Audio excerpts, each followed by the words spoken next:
स्वागत है बच्चे एक और वीडियो में। आज हम लोग देखेंगे 50 MCQ क्वेश्चन जो बोर्ड एग्जाम में हर साल पूछता है।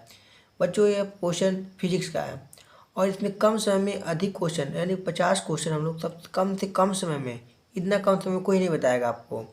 कम से कम समय में हम लोग 50 क्वेश्चन वेरी वेरी इंपॉर्टेंट जो क्वेश्चन होगा उसी को हल देखेंगे। चलो हम वीडियो बिना देर करते शुरुआत करते हैं और वीडियो अच्छी लगे तो वीडियो को लाइक कर दीजिएगा और वीडियो को चैनल को हमारे सब्सक्राइब कर लीजिएगा, क्योंकि हम इस तरह की वीडियो प्रतिदिन डालते रहेंगे। तो पहला प्रश्न देखिए, वीडियो को बिना देर करते शुरू करते हैं हम लोग। पहला प्रश्न है, विद्युतशीलता का एसआई मात्रक क्या है? विद्युतशीलता का एसआई मात्रक है। सीधा उत्तर देखो बच्चों, यहाँ ऑप्शन नहीं दिया जा रहा, इससे एमसीक्यू क्वेश्चन तो सॉल्व होगा ही होगा। और एक नंबर वाला जो क्वेश्चन होता है, जो एक नंबर मिलता है वो अभी क्वेश्चन इसमें आ जाएंगे। जो एक नंबर मिलता है वो अभी क्वेश्चन इसमें आ जाएंगे। तो पहला प्रश्न है, विद्युतशीलता का एसआई मात्रक है। सही उत्तर होगा इसका कूलाम स्क्वायर प्रति न्यूटन मीटर स्क्वायर। दूसरा प्रश्न है, विद्युत क्षेत्र की तीव्रता का मात्रक है। विद्युत क्षेत्र की तीव्रता का मात्रक है। सही उत्तर होगा इसका न्यूटन प्रति कूलाम। तीसरा प्रश्न देखेंगे हम लोग, विद्युत फ्लक्स का मात्रक है। विद्युत फ्लक्स का मात्रक क्या होता है बच्चों? वोल्ट प्रति मीटर। विद्युत फ्लक्स का मात्रक होता है वोल्ट प्रति मीटर। आगे देखो चौथा प्रश्न देखते हैं हम लोग, विद्युत क्षेत्र वेक्टर ई में और वेक्टर पी आघूर्ण वाले द्विध्रुव पर लगने वाले बल आघूर्ण है। विद्युत क्षेत्र में वेक्टर ई और वेक्टर पी आघूर्ण वाले द्विध्रुव पर लगने वाले बल आघूर्ण है। तो वो क्या होता है? Vector P cross vector A.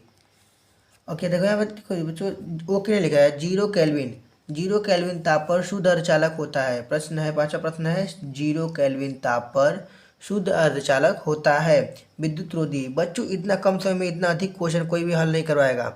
Important very very important question है ये सब बोर्ड के नज़रिए से। नहीं भी तो आते तो बोर्ड एग्जाम के तुम हमसे बाद मिला, अब पूछना बताना भी है कमेंट में कितने क्वेश्चन तुम्हारे मैच किए हैं। तो 0 केल्विन ताप पर शुद्ध अर्धचालक होता है। कैसा होता है? विद्युत रोधी। 6 नंबर क्वेश्चन क्या है? विद्युत विभव का मात्रा क्या होता है? जूल प्रति कूलाम। विद्युत विभव का मात्रा क्या होता है? जूल प्रति कूलाम। विद्युत विभव मात्रा जूल प्रति कूलाम होता है, यही होता है ना। विद्युत विभव V इक्वल टू होता है W/Q, यानी कि वर्क का मात्रा होता है जूल प्रति, आवेश का मात्रा होता है कूलाम, जूल प्रति कूलाम। मात्रा क्या मिल गया ना? जूल प्रति कूलाम। 7वां नंबर प्रश्न देखो, निम्नलिखित में से धारिता का मात्रक क्या है? निम्नलिखित में से धारिता का मात्रक क्या है? यानी धीरे बात कर रहा है धारिता का मात्रक क्या है। तो बच्चों तो धारिता का मात्रक क्या होता है? कूलाम प्रति वोल्ट। C इक्वल टू क्या होता है? Q/V। क्या होता है? Q/V। तो क्या मात्रा क्या हो जाएगा? कूलाम प्रति वोल्ट। 8वां नंबर देखो प्रश्न, वायु में रखे दो धनावेशों के मध्य परावैद्युतायक पदार्थ भर रख देने पर इनके बीच प्रतिकर्षण बल का मान क्या होता है? बढ़ेगा घटेगा? बच्चों घट जाएगा। परावैद्युत पदार्थ का जो मानक परावैद्युत पदार्थ रख देंगे किसी आवेशों के बीच तो उनका प्रतिकर्षण बल का मान घट जाएगा। कैसे घट जाएगा? देखो उदाहरण के लिए, अगर कोई दो व्यक्ति झगड़ा कर रहे हैं तो उनके बीच अगर दीवार जोड़ दिया जाए तो झगड़ा कम हो जाएगा कि नहीं? हो जाएगा ना। उसी तरह वायु में रखे दो धनावेशों के मध्य परावैद्युत पदार्थ रख देने पर उनके बीच का प्रतिकर्षण बल का मान घट जाता है। देखो बच्चों इतना कम समय में हम लोग 8 क्वेश्चन हल कर लिए ना। इस तरह आगे देखते हैं। Question number 9। आगे देखते हैं क्वेश्चन नंबर 9 देखना है हम लोग को। कह रहा है 100 माइक्रोफैरड धारिता वाले संधारित्र को 10 वोल्ट तक आवेशित करने पर उसमें संचित ऊर्जा होगी। 100 माइक्रोफैरड धारिता वाले संधारित्र को 10 वोल्ट तक आवेशित करने में उसमें संचित ऊर्जा होगी। तो जैसा कि दोस्तों इसको हम लोग सॉल्व करेंगे। देखिए अब सॉल्व करके दिखाते हैं कितना होगा। जैसा क्वेश्चन प्रश्न दिया था, 100 माइक्रोफैरड धारिता वाले संधारित्र को 10 वोल्ट तक आवेशित करने पर उसमें संचित ऊर्जा होगी। सूत्र क्या होता है? U इक्वल टू क्या होता है? 1/2 CV²। U इक्वल टू होता है 1/2 CV²। तो होगा C क्या दिया है यहाँ पर? C देखो दिया है आपका 100 माइक्रोफैरड। इसको फैरड में बदल देंगे 100 × 10⁻⁶ फैरड, ये होगा ना, यानी कि 10⁻⁴ फैरड। ये हो गया, फैरड में कन्वर्ट हो गया। और V का मान दिया है यहाँ पर, तो U इक्वल टू क्या हो जाएगा? 1/2 × 10⁻⁴ × 10 का स्क्वायर। तो U इक्वल टू क्या हो जाएगा? 1/2 × 10 × 10⁻⁴ × 10 है ना, 10 पावर +1 होगा। देख दो U इक्वल टू क्या हो जाएगा? 5 × 10 = 10, यानी 5 × क्या होगा? देखो प्लस -4 है या +1, यानी क्या हो जाएगा -3, यानी कि सही ऑप्शन क्या हो जाएगा इतना जूल। 5 × 10⁻³ जूल, यही आया ना। देखिए 5 × 10⁻³ जूल, 5 × 10⁻³ जूल। तो बच्चों वीडियो को लाइक और चैनल को सब्सक्राइब करें, ताकि इस तरह का प्रतिदिन वीडियो पड़ेगा इस चैनल पर, प्रतिदिन वीडियो पड़ेगा। और वीडियो को इस तरह देखना है तो, और शॉर्ट क्वेश्चन भी हम लोग लाएंगे। हम लोग 2-2 नंबर वाले क्वेश्चन, इंपॉर्टेंट जो क्वेश्चन होंगे वही लाया जाएगा। अगला क्वेश्चन देखते हैं हम लोग। बच्चों क्वेश्चन नंबर 10 क्या है, वैद्युत धारा घनत्व। वैद्युत धारा घनत्व J तथा अपवाहवेग VD में संबंध क्या है, J = NE VD, J = NE VD, यही संबंध होता है। देखिए 1 नंबर क्वेश्चन पूछता है, एक बेलनाकार चालक की प्रतिरोधकता एवं विशिष्ट चालकता का गुणनफल निर्भर करता है, किस पर निर्भर नहीं करेगा, देखो ताप पर निर्भर नहीं करेगा, पदार्थ पर भी निर्भर नहीं करेगा, अनुप्रस्थ परिच्छेद तीनों पर, या तीनों पर निर्भर नहीं करेगा। ताप, पदार्थ और अनुप्रस्थ परिच्छेद पर तीनों पर निर्भर नहीं करेगा। बेलनाकार चालक प्रतिरोधकता एवं विशिष्ट चालकता का गुणनफल इन तीनों पर निर्भर नहीं करेगा।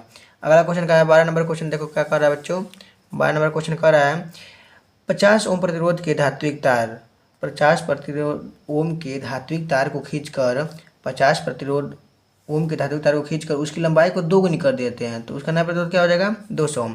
सूत्र क्या है, R2 = NE² R1, R2 = R2, यानी R2 मतलब क्या होता है नया प्रतिरोध। जो नया प्रतिरोध बनेगा वो NE² और पहले प्रतिरोध के गुणनफल के बराबर होगा। तो यहाँ अब 2 दिया था, यानी 2 का स्क्वायर करेंगे 4 आ जाएगा, और 4 × 50 करेंगे तो 200 ओम आ जाएगा। 13 नंबर क्वेश्चन देखो बच्चों, एक चुंबकीय क्षेत्र उत्पन्न किया जा सकता है, किसके कारण उत्पन्न किया जा सकता है, गतिमान आवेश और बदलते हुए विद्युत क्षेत्र के द्वारा उत्पन्न किया जा सकता है। इसमें हम बस जो सही ऑप्शन है वही लाए हैं बच्चों, ध्यान देना, जो इसका करेक्ट आंसर है वही लाए, ताकि 1 नंबर वाले क्वेश्चन भी कवर हो जाए और MCQ क्वेश्चन भी कवर हो जाए। 14 नंबर क्वेश्चन क्या कर रहा है, चुंबकीय क्षेत्र का मात्रक होता है, चुंबकीय क्षेत्र का मात्रक क्या होता है, वेबर प्रति मीटर स्क्वायर। बच्चों देखो वेबर प्रति मीटर स्क्वायर चुंबकीय क्षेत्र का मात्रक होता है। 15 नंबर क्वेश्चन क्या कर रहा है, 1/μ0 F∉0, 1/μ0, ये μ0 है, 1/μ0 और F∉0 का मात्रक क्या होता है, मीटर प्रति सेकेंड, मीटर प्रति सेकेंड, ये जो कि प्रकाश की चाल के बराबर होता है, जो कि प्रकाश की चाल के बराबर होता है। अब देखो 16 नंबर क्वेश्चन क्या कर रहा है, कम समय में, देखो बच्चों कम समय में अधिक सॉल्व कराया जाएगा, ताकि आप अच्छे से अच्छे नंबर ला सके बोर्ड एग्जाम में। 16 नंबर क्वेश्चन कर रहा है μ0 F∉0 पावर -1/2 का मान होता है कि प्रकाश की चाल के बराबर है, तो प्रकाश की चाल के मान के बराबर ही होगा। देखो यहाँ जो प्रकाश की चाल हम लोग लिखे ना 3 × 10⁸ मीटर पर सेकेंड, तो उतना ही मान के बराबर होगा ना 3 × 10⁸ मीटर पर सेकेंड। बच्चों वीडियो को लाइक भी करते रहो और शेयर भी करते रहो, ताकि हम लोग हर बच्चे अच्छे से अच्छे नंबर ला सके बोर्ड एग्जाम में। 17 नंबर क्वेश्चन क्या कर रहा है, पृथ्वी के चुंबकीय ध्रुवों पर नतिकोण का मान होता है, पृथ्वी के चुंबकीय ध्रुवों पर नतिकोण का मान कितना होता है 90 अंश, पृथ्वी के ध्रुवों पर नतिकोण का मान होता है 90 अंश। 18 नंबर क्वेश्चन क्या कर रहा है, चुंबकीय याम्योत्तर तथा भौगोलिक याम्योत्तर के बीच बने कोण को कहते हैं दिक्पात कोण। कम समय में बच्चों देखो एकदम कह तो रहे हैं हम 10 मिनट में हम पूरे 50 क्वेश्चन एकदम सॉल्व कराएंगे, वो भी 50 क्वेश्चन में वेरी इंपॉर्टेंट क्वेश्चन होगा वही। चुंबकीय याम्योत्तर तथा भौगोलिक याम्योत्तर के बीच कोण को कहते हैं, क्या कहते हैं दिक्पात कोण। चुंबकीय आघूर्ण का मात्रक क्या होता है, एम्पीयर मीटर स्क्वायर। बच्चों इतना आसान था क्वेश्चन है, एम्पीयर मीटर स्क्वायर, चुंबकीय आघूर्ण का मात्रक क्या है, एम्पीयर मीटर स्क्वायर। कह तो रहे हैं, और तुम लोग का जितना भी MCQ आएगा इसी में से आएगा, उससे अधिक का बाहर से नहीं आने वाला है, क्योंकि हमें मालूम है ना, हम इसीलिए इंपॉर्टेंट वेरी इंपॉर्टेंट जो है इसको अलग कर दे, ताकि कम समय में अधिक को कवर किया जा सकते, अधिक सिलेबस को कवर कर सके हम लोग। लेंज का नियम किसके संरक्षण के अनुरूप होता है, अनुरूप उत्पन्न होता है ऊर्जा संरक्षण। लेंज के नियमानुसार क्या संरक्षित रहता है, यानी लेंज का नियम क्या संरक्षित रहता है, लेंज के नियम में ऊर्जा संरक्षित रहती है। हेनरी प्रति मीटर, हेनरी प्रति मीटर मात्रक है किसका, चुंबकशीलता का। बच्चों ध्यान देना, चुंबकशीलता का मात्रक क्या है, हेनरी प्रति मीटर। L/R की विमा होगी, जहाँ L प्रेरकत्व है और R प्रतिरोध, क्या होगा m0 L0 बस T, m0 L0 बस T रहेगा, ठीक है ना, ध्यान देना है बच्चों। ये भी कई बार प्रश्न पूछता है, m0 L0 T प्रश्न पूछता है। प्रेरकत्व का मात्रक है, प्रेरकत्व का मात्रक है क्या है, ओम सेकेंड, ओम सेकेंड। प्रेरकत्व का मात्रक क्या है बच्चों, ओम सेकेंड। अनुनाद की स्थिति में प्रश्न क्या कर रहा है, देखो 24 नंबर प्रश्न कर रहा है, अनुनाद की स्थिति में LC परिपथ की आवृत्ति कैसी रहती है, 1/2π। सीधा उत्तर देखो बच्चों, अनुनाद की स्थिति में LC परिपथ की आवृत्ति क्या रहेगी, 1/2π √1/LC, 1/2π √1/LC।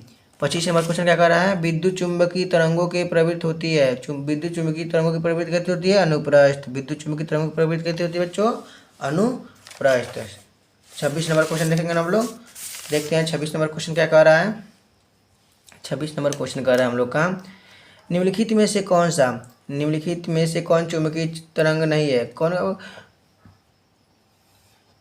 निम्नलिखित में से कौन विद्युत चुंबकीय तरंग नहीं है, बीटा किरणें, बीटा किरणें जो चुंबकीय तरंग नहीं होती हैं, ध्यान देना बच्चों, बीटा किरणें चुंबकीय तरंग नहीं होती हैं। सबसे अधिक आवृत्ति की तरंग कौन सी है, गामा तरंग। सबसे अधिक आवृत्ति की तरंग कौन सी है, गामा तरंग। जब कोई तरंग किसी माध्यम में प्रवेश करता है तो परिवर्तन नहीं होता है, क्या नहीं, आवृत्ति, आवृत्ति नहीं परिवर्तित होती बच्चों। देखो, जब कोई तरंग किसी भी माध्यम में प्रवेश करेगा तो उसकी आवृत्ति सेम रहेगी, तरंग दैर्ध्य बदल जाएगा, उसका तरंग दैर्ध्य भले बदल सकता है लेकिन आवृत्ति नहीं बदलेगी। प्रकाश उसकी तरंग की चाल भी बदल जाएगी लेकिन आवृत्ति नहीं बदलेगी। अपवर्तन की घटना में निम्न में से कौन सी राशि परिवर्तित रहती है। अभी तो ऊपर हम लोग देखें हैं, प्रकाश की आवृत्ति अपरिवर्तित रहती है, प्रकाश की आवृत्ति जो होती है अपरिवर्तित रहती है, ठीक है ना। 30 नंबर क्वेश्चन देखो, इतना कम समय में 30 नंबर क्वेश्चन देख रहे हैं ना। उत्तर लेंस की फोकस दूरी अधिकतम होती है, कब होती है, लाल प्रकाश के लिए। किसके लिए होती है, रेड रंग के लिए होती है। उत्तर लेंस की फोकस दूरी अधिकतम होती है किसके लिए, लाल प्रकाश के लिए। 31 नंबर क्वेश्चन देखो बच्चों, वायु में प्रकाश की चाल 3 × 10⁸ मीटर पर सेकेंड है और अपवर्तनांक 1.5 अपवर्तनांक वाले कांच में प्रकाश की चाल होगी। इतना आसान था क्वेश्चन। देखो कह रहा है n = v1/v2, ये होता है सूत्र, n = v1/v2। इससे हल करेंगे तो क्या आ जाएगा, 2 × 10⁸ मीटर पर सेकेंड, 2 × 10⁸ मीटर पर सेकेंड। 33 नंबर क्वेश्चन देखते हैं, प्रिज्म से 32 नंबर, प्रिज्म से गुजरने पर निम्नलिखित में से किस रंग के प्रकाश का विचलन अधिकतम होगा। बैगनी रंग, ये तो सबको पता होगा, विबग्योर जिसको पता होगा उसको पता होगा किसके लिए अधिक होती है किसके लिए कम होती है। तो प्रिज्म से गुजरने पर निम्नलिखित में से किस रंग के लिए प्रकाश का विचलन अधिकतम होता है, बैगनी रंग के। और सबसे कम किसका होता है, लाल रंग। सबसे कम किसके लिए होता है, लाल रंग के लिए कम होता है, ध्यान देना बच्चों।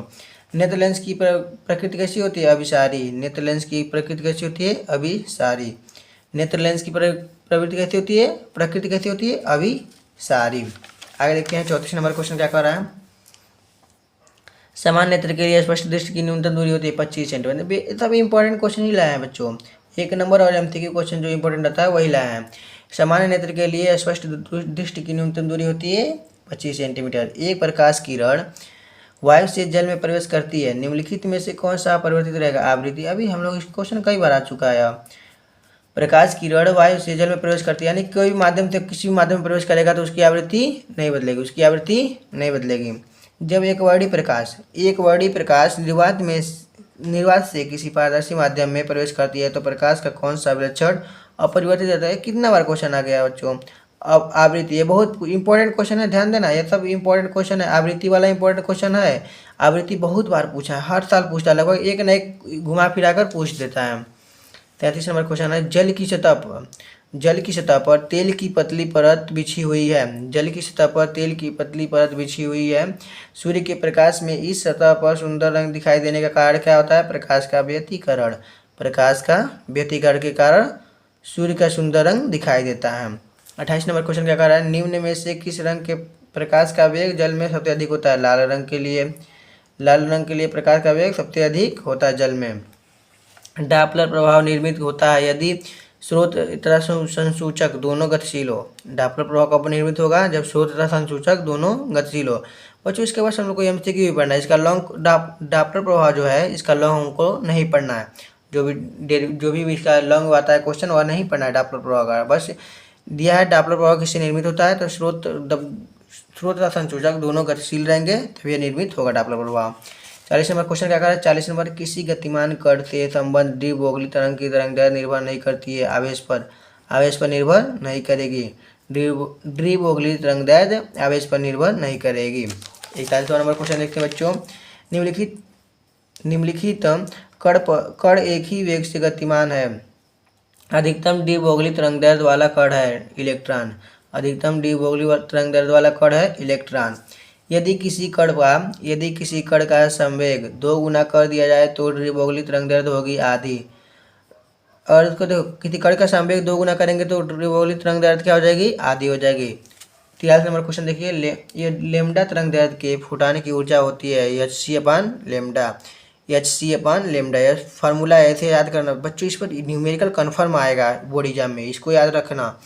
लेमडा तरंगदैर्ध्य के फुटाने की ऊर्जा होती है, लेमडा तरंगदैर्ध्य के फुटाने की ऊर्जा होती है hc/λ।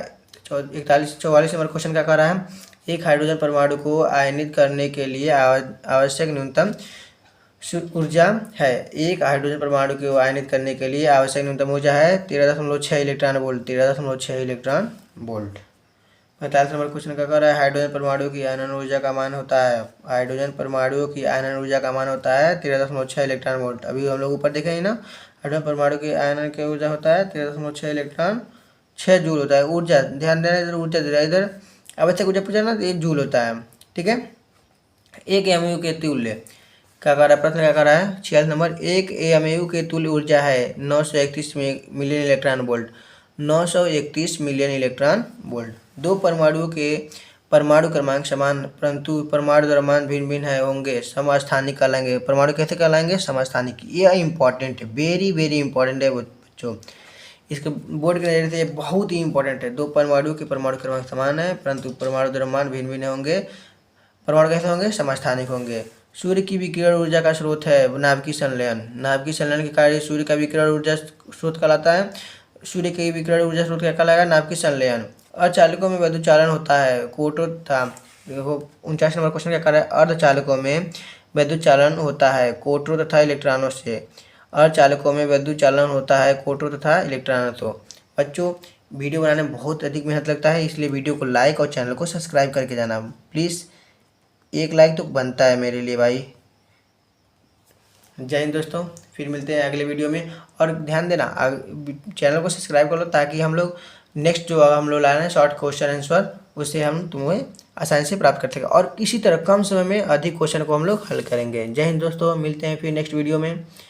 फिलहाल वीडियो को लाइक और चैनल को सब्सक्राइब कर लें।